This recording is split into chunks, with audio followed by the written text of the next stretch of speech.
Assalamualaikum warahmatullahi wabarakatuh. Assalatu wassalamu ala asrofil anbiya'i wal mursalin wa ala alihi wa sobihi ajmain. Amma ba'du. Tepangkeun nami abdi Anisa Urrohmah di kelas 11 MIPA 4 SMA Negeri Hiji Banjarsari.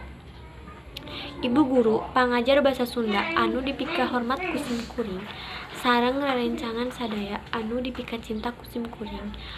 Langkung dipayun mangga urang sasarengan manjatkeun rasa syukur ka Allah Subhanahu wa taala.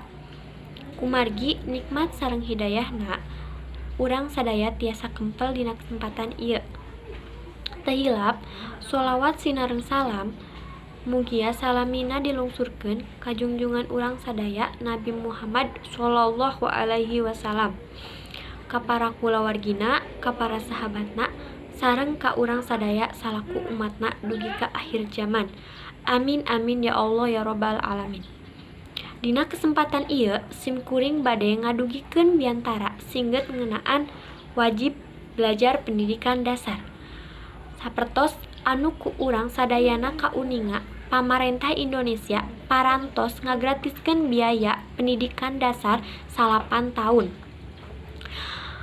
Nyaeta ti tingkat SD dugi ka SMP.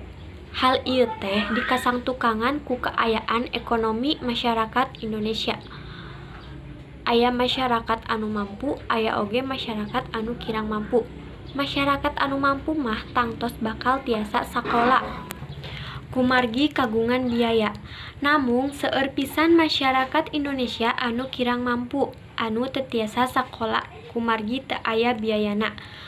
Pamarentah hoyong sadaya masyarakat Indonesia tiasa ngengingkeun pendidikan anu layak, boh anu mampu, boh anu kirang mampu.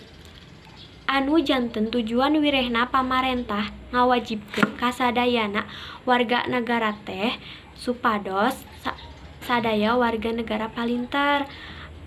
Bangsa bakal sejahtera upami masyarakatna palinter. Upami masyarakatna bodo, bangsa Indonesia moal tiasa ngudag kana kamajengan negara sanesna sareng bakal kalindes ku kamajengan zaman. Ku ayana program wajar di kelas 8 tahun diharap masyarakat Indonesia tiasa langsung majeng utamina dina widang pendidikan. Ieu program pamarentah moal tiasa kalaksanakeun upami teu aya pangrojong ti sadaya lapisan masyarakat. Ti kawit pajebat dugi ka rahayat Indonesia. Ku kituna urang sadaya kedah ngarojong kana program ieu supados kenging hasil anu nyugemaken sakitu anu tiasa didugikeun ku sim kuring.